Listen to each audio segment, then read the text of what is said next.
If you are concerned about the problem of narrow range of ideas in media in the United States with too few owners and the horrific consolidation that we've seen over the last 15 or 20 years, it is about to get a lot worse. An oligarchy is when a small group of people has control of either a country or an organization or an industry or an institution. And today I need to talk to you about the institution of news media in the United States. You might remember that Comcast bought MSNBC Universal, which includes MSNBC, meaning Comcast owns MSNBC, one of the few cable news channels. And now we have learned over the weekend that AT&T is going to buy CNN and more, because they've actually reached a deal to acquire Time Warner for more than $80 billion. If this is successful, it's still an if, but it appears to be moving forward, at least for now, AT&T would gain control of some major brands, including HBO, including Warner Brothers Entertainment, and CNN. Last year, AT&T already acquired DirecTV for $48.5 billion. I cannot possibly overstate the importance of this. Now, you might say, David, I don't care about news media. I don't watch TV. I care about the environment and climate change. You cannot separate the two. Public willingness to commit money and resources to fighting climate change depends on what people know or think they know about climate change, which is informed by what? Corporate media. And what is corporate media influenced by? The huge amount of advertiser money that pours in, and of course, media being mostly run by a few large corporations.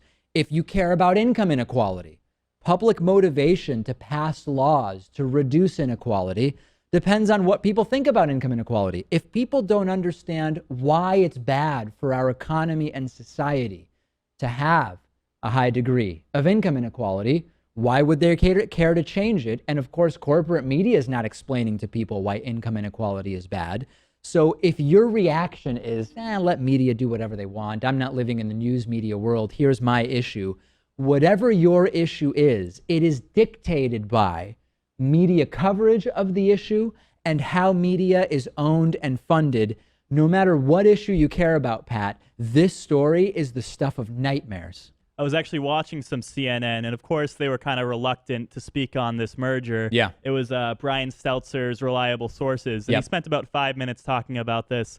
And he said that CNN would keep their journalistic integrity. But does anyone really believe that? I mean, they're just going to negate certain stories if it has any conflict of interest with their sponsors. Yeah, and you know, sometimes you'll see that media will cover a story about their parent company, and they'll say, in the interest of disclosure, X company is the parent company of this network, and then they go on to talk about the story in whatever terms. But the total narrowing of what issues are even acceptable is only going to get worse with this. And internet service providers have expanded their holdings.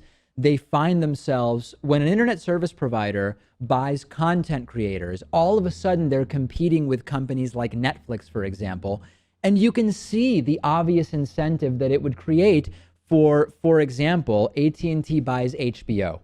They want people to subscribe to HBO rather than Netflix, because AT&T would make money by people subscribing to HBO. So they can make changes to their internet service, for example, to make HBO more preferable to Netflix. Maybe Netflix doesn't stream as well, for example. The idea would be that net neutrality would prevent all of this from happening. But when you have total what's called vertical integration, that you own the entire means of production and distribution, it is very difficult for government to effectively police that. And beyond that, it's more of a concern when you think about the manufacturing of public opinion that's able to be done by so few companies. You've got to wake up, right? This is something, again, where with President Trump, we have no chance. Pro-corporate Supreme Court justices, lawsuits against media, which Donald Trump has said he would do, that is very different than center-left, center-right Hillary Clinton appointing some relatively center-left or left Supreme Court justices. With Hillary, there's no automatic improvement, but it's likely not going to get worse. And maybe we can do something about it as consumers. Comcast controls MSNBC, AT&T on the verge of controlling CNN. Welcome to the future of media. And I know for many in our audience, I don't have to paint the picture this clearly, but you have to support independent media, right? I mean, I know it's tough, but you need to choose to go the other way and do things like being a member of our show. We're talking about pennies a day here, okay? And you're seeing what's happening. I've been telling you about media consolidation for years. I've been telling you about the narrow source of media stories and saying we have to support independent media. If it's not this show, support some other show. We've got to do it. And you can use coupon code HATRIOT40, that's HATRIOT 40, when you sign up for membership at davidpakman.com/membership to get a discount.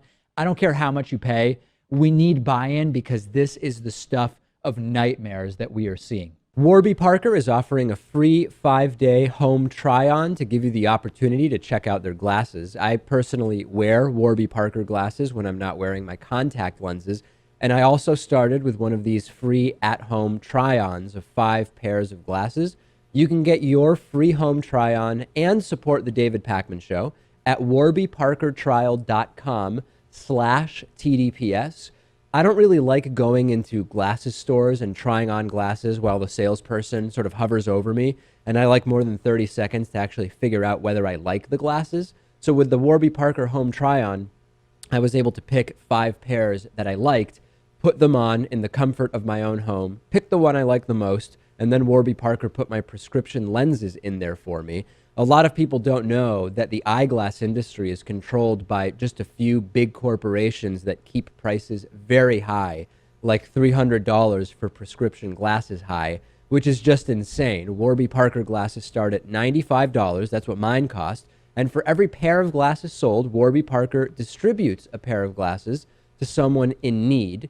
You can try 5 pairs and see what you like. Check out the at-home trial and support our show by going to warbyparker.com/TDPS. It costs nothing.